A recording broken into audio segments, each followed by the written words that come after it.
Oh boy. I don't want to make this video, but I'm about to hit you with one of the hottest, spiciest, most controversial takes in the history of card games. Cheating is bad. Yeah, I know. Call the FBI on my ass. As bad as it feels to make this video, this is a topic we need to cover, and something we need to confront and move past as a community. So, to get right to the issue at hand, everyone knows that with COVID restrictions being what they were over the past 2 years, Bushiroad moved virtually all of its regionals and tournaments online. This, of course, was far better than nothing, and overall a very positive experience for myself and many other players who still got to play Weiss even though it was unfeasible to play in person. However, one of the big worries that people voiced in these tournaments was that because of the nature of webcam games, it might be easier to cheat in some ways. And of course, there were decent efforts made to mitigate this by event staff, but it remained a lingering thought in many players' heads. And unfortunately, it turned out to be correct. The long and short of it is that Vince, a player who had come very much to prominence inside the era of webcam Weiss, and participated in virtually all of the tournaments that attracted competitive players, to the point of participating in online rumbles in multiple time zones on the same day, had not only been cheating, but regularly, quite intentionally, and in obviously premeditated ways.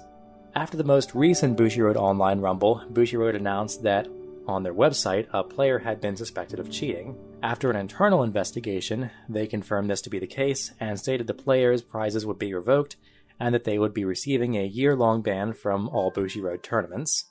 This developed quickly, and on social media it was brought to light that the player in question was Vince, a well-respected player both for having a strong talent for the game and generally just being a great guy.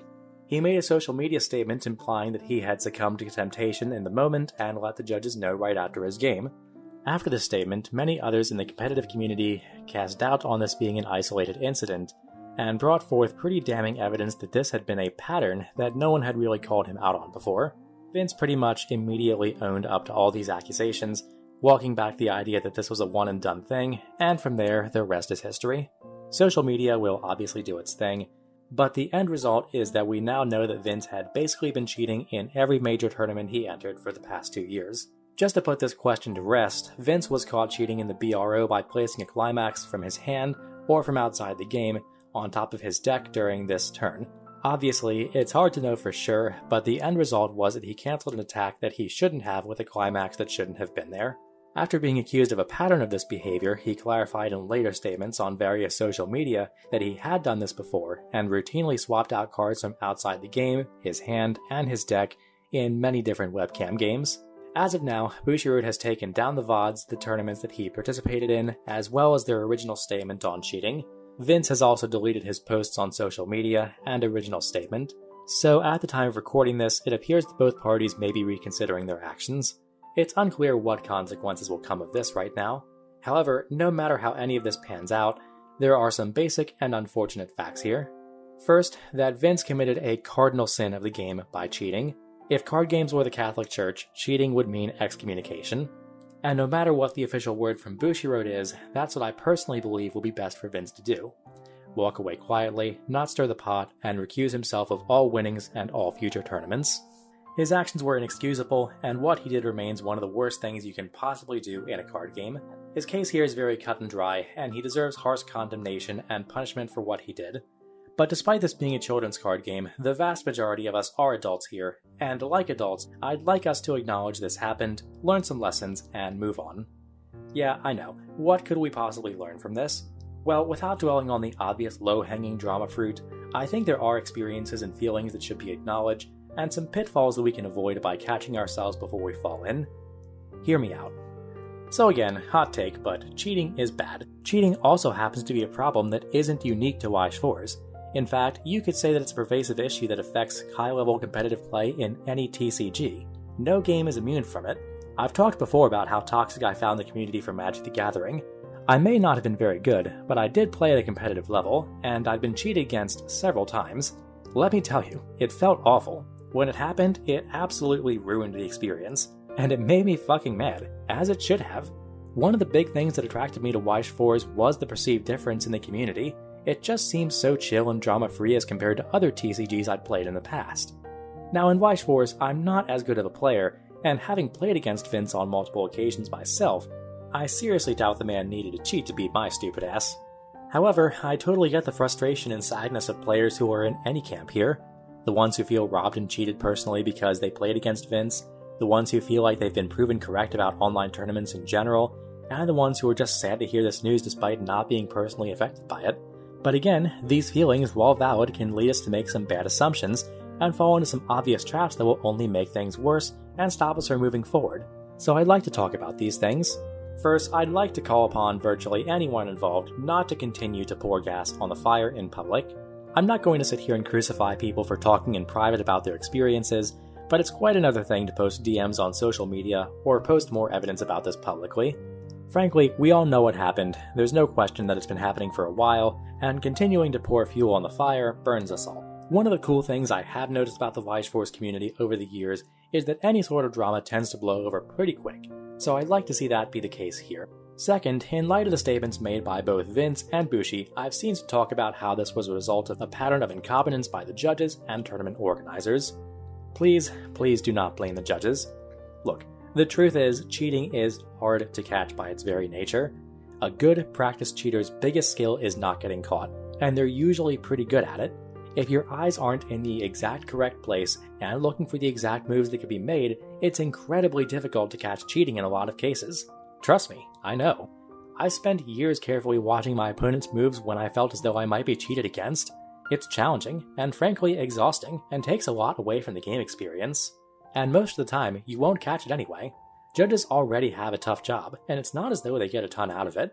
And yes, while there are definitely instances of judge mistakes or even sometimes downright incompetence, we should still be very grateful for everything they do to help us play in the tournaments that we enjoy, especially the online tournaments. And this is where I want to talk about online tournaments in general, because that's really where the most damage has been done here. Vince participated in a huge list of high-profile online webcam-based Weiss tournaments since COVID. Being that he admitted to cheating as far back as they've been basically happening, does this throw the results of basically all of them into question? Well, yes and no. Would the winners be different? No question. However, what this doesn't change is the valuable information that these online tournaments gave the community in general as to what people are bringing to the competitive scene and how those games look. I'd wager that the vast majority of the players in these tournaments are not cheating, and one of the best things that exists for new players and players who want to improve their gameplay is VODs of high-level tournaments. And not just VODs, commentary as well by experienced players. And these are exactly what the abundance of online tournaments gave the Weiss community. It's not just that though. Online tournaments literally brought the fragmented and trapped-at-home community together during COVID. They offered us a real chance at continuing the game even when in-person play became impossible. It goes further though. Online tournaments gave people a chance to participate in Weiss Schwarz that had very little opportunity to do it IRL despite COVID. There are plenty of regions across the world where players just don't have the support or community to play Weiss IRL. There are also players that, because of schedule conflicts and life in general, have found it difficult to attend or travel for locals. I firmly sit in both of those categories, especially during COVID. Online tournaments give these players a chance to engage with the entire player base at once, across the world. There's no feasible way that the best players from all over the world could play each other and all the other players worldwide in such a convenient way aside from literally getting an invite to Worlds, a once-a-year tournament with a whopping 30 players or so. So to me, and many others, online tournaments have been a godsend. Why am I saying this? Because I feel as though, despite the fact that, yes, we saw to an extent cheating is possible in other ways than in-person cheating in online tournaments still bring a lot to the table, far too much to be overshadowed by these developments to abandon or discount. Even though Bushiroad announced recently that spring regionals will be in person, I'd still love to see online tournaments mixed in for even more opportunities to play. Not only that, but because of more VODs and videos I mentioned earlier with online tournaments, it actually makes cheating more possible to catch. With players recording their matches and judges having the opportunity to re-watch and examine these recordings, it makes cheating harder than ever. Again, catching cheating is not easy to begin with, but it's certainly easier when you can slow down a video and literally watch a play-by-play, which is why I think it's a good thing that this came to light. It proves something important. If you cheat, you will get caught eventually, and it's not worth it. The fact is, cheaters suck, and unfortunately they exist in every card game, But we can at least, in Weiss Schwarz, take comfort in the fact that the vast majority of the community doesn't engage in this behavior, and continue to do what we can to foster a positive experience for players everywhere. So let's acknowledge that this happened, and do our best to learn from it, moving forward together, and look forward to a considerably more upbeat video from me very soon. And as always, thanks for watching. Peace.